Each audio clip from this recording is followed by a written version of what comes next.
mes chères sœurs de la mutuelle Igisenye, communauté Hutu de la République démocratique du Congo.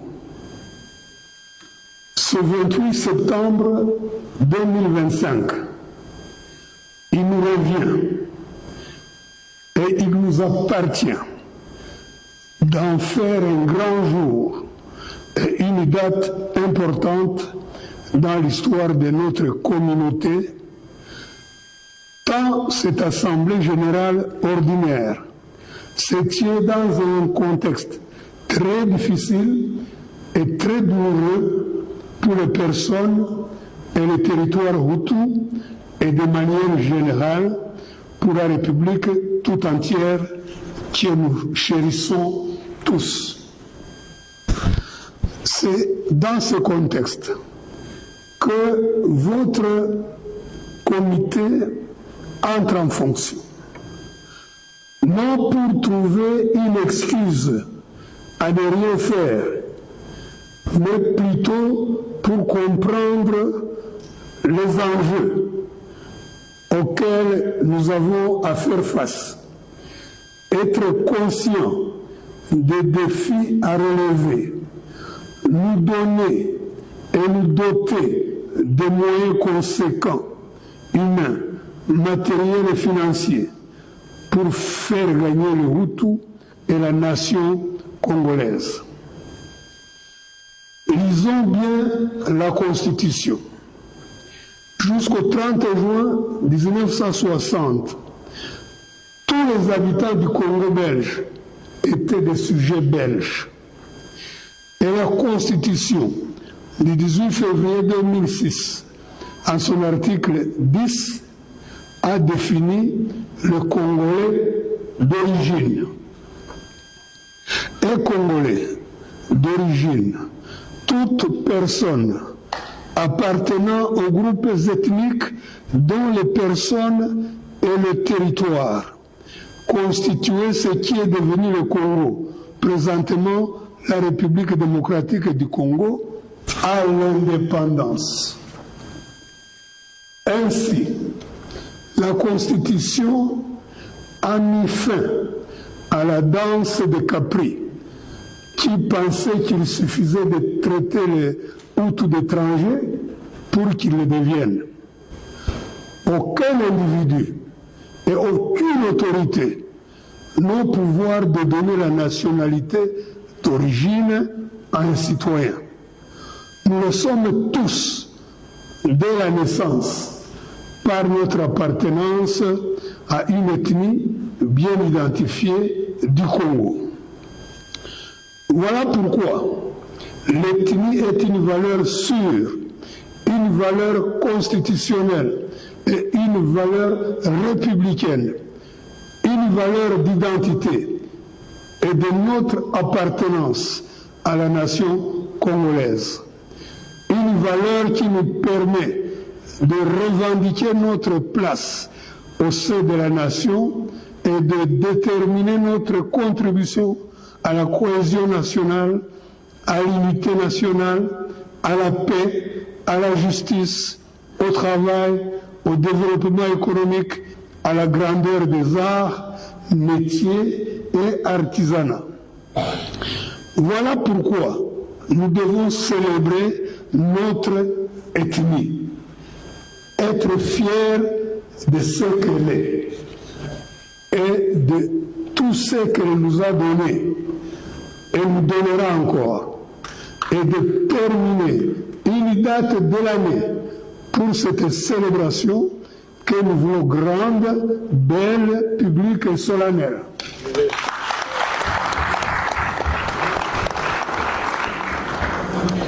Et pour exciter ou inciter votre imagination, moi j'ai pensé vous proposer déjà une date qui n'exclut pas vos propositions.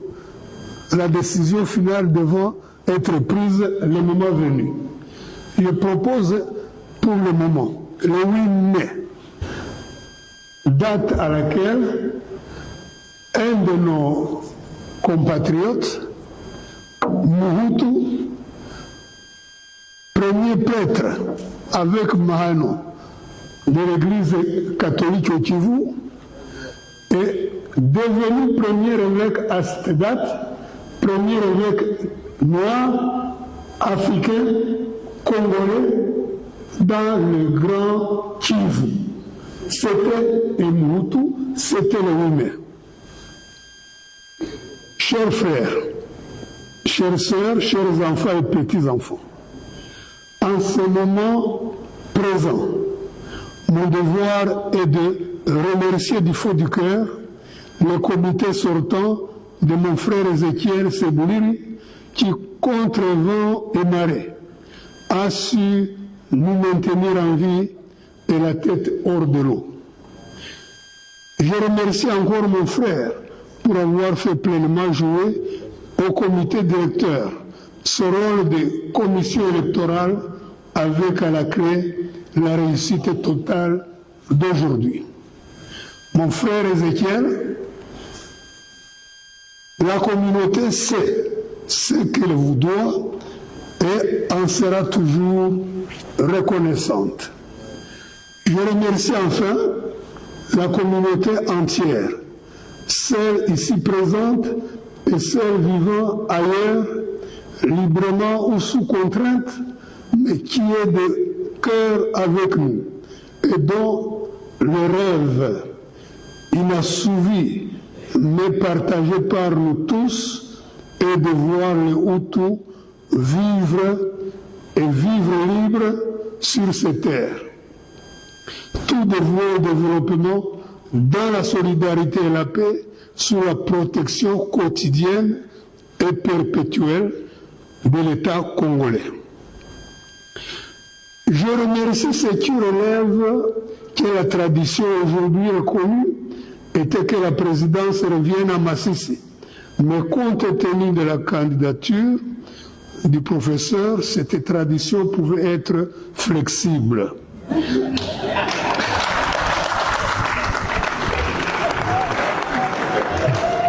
Je suis très sensible à cette marque d'attention à mon égard, mais aussi à ce sens de responsabilité de mes frères, qui savent que, depuis 1990, je proclame que, dans le cadre de la nation congolaise, les Hutus étaient un et indivisible.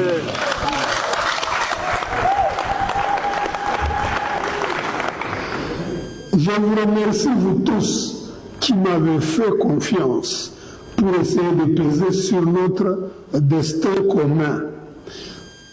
Il y en a qui doutent, compte tenu du poids de mon âge, parfois, disent-ils.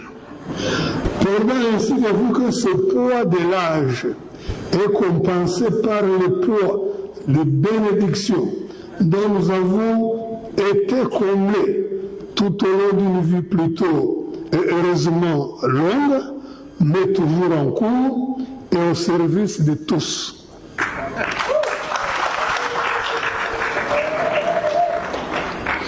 En effet, à mon âge, je suis plus jeune que Trump.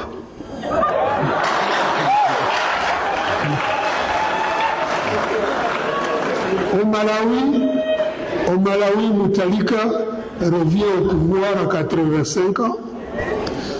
La chancelière Merkel d'Allemagne a gouverné pendant 18 ans avec un ministre des Finances sur une chaise roulante. Chaise roulante qui n'a pas manqué de susciter l'intérêt du pape François jusqu'à la fin de son règne long, puissant et glorieux. À François Mitterrand qui ont posé la question de l'âge du capitaine, à la veille de l'élection présidentielle de 1988. Il avait ainsi répondu: « On n'a jamais vu l'âge changer l'abeille en bourdon. »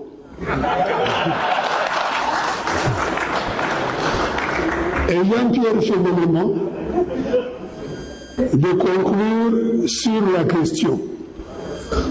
L'homme n'a point d'âge, il n'a qu'une date de naissance.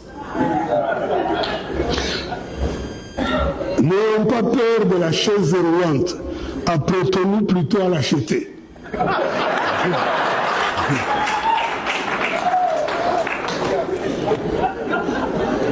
Mais surtout, ne perdons pas de vue l'immense force de cette jeunesse, celle qui m'entoure, et celle immense qui est aux aguets et qui n'attend qu'un signal pour se mobiliser, se disponibiliser et voler au secours et au renfort de sa communauté.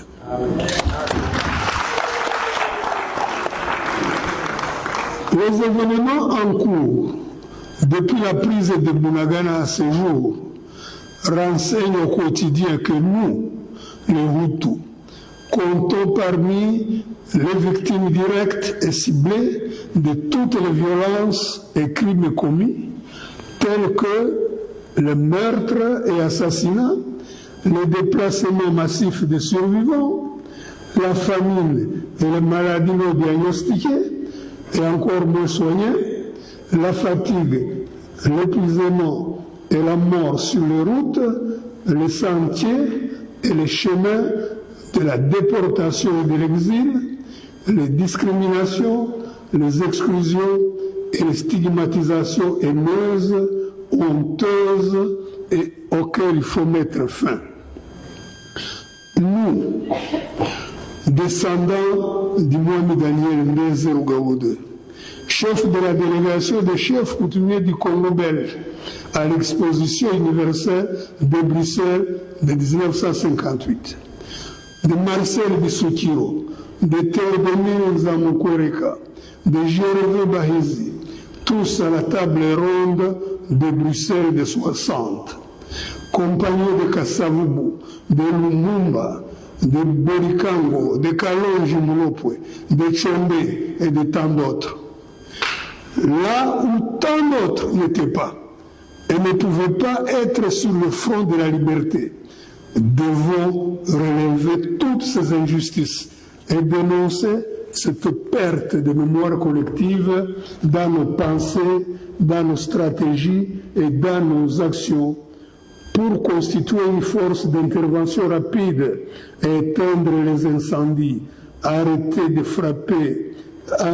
frapper l'ennemi, appeler au secours et assurer ainsi la survie de la communauté, avec à nouveau les perspectives d'un avenir meilleur pour elle-même et pour la nation tout entière, notre mère et notre maison commune. Il y a, disait Aimé Césaire, des volcans qui se meurent. Il y a des volcans qui demeurent. Il y a des volcans qui ne sont là que pour le vent. Et il n'y a que l'imagination et l'innovation qui peuvent nous ranger parmi les volcans qui demeurent. C'est pourquoi le président et son comité directeur est soutenu par vous tous, après avoir constaté qu'aucune mutuelle ne peut survivre sans trésorerie, vu la nécessité et l'urgence, décide la création d'une fiche de la renaissance culturelle, FRC en sigle, prévoyant 5 classes de contributeurs à la trésorerie de la mutuelle Igisengi. Classe 1, de 5 à 20 dollars mensuels. Classe 2, de 21 à 50 dollars. Classe 3, de 51 à 100 dollars.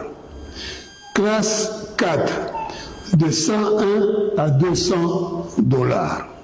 Classe 5, 201 à 300 dollars. Et à partir de cette classe 5, toute tranche supplémentaire de 100 dollars est même payable en plusieurs sous-tranches, donne le droit à une étoile en plus, jusqu'à l'infini.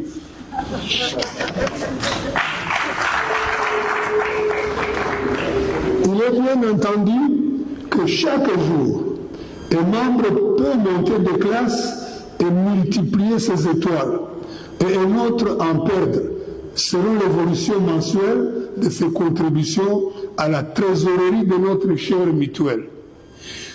Il doit aussi être bien entendu que tout peut manquer de quoi payer même les $5, sans que cela ne puisse en aucun cas constituer un motif de son exclusion. Il est indigent, mais reste notre frère ou sœur, et a droit à la solidarité et à l'assistance, sous condition d'une identification préalable. Comme une assemblée générale, comme celle-ci, est la seule occasion de nous rassembler en grand nombre avec un pouvoir décisionnel immédiat. Je vous exhorte à adopter et à exécuter cette décision prise à titre provisoire lors de l'investiture de votre nouveau comité directeur et de vous présenter avec vos contributions devant la trésorière aujourd'hui, et si report il y a, épuisé cette question dans la semaine. Ces premiers fonds récoltés nous permettront d'une part de faire la première conférence de presse et d'autre part de publier notre bulletin d'information que nous espérons au moins mensuel et régulier. Mesdames et messieurs, tel est mon propos liminaire le jour d'investiture de notre nouveau comité directeur. Vive la mutuelle Igisenye, communauté Hutu de la République démocratique du Congo, et je vous remercie.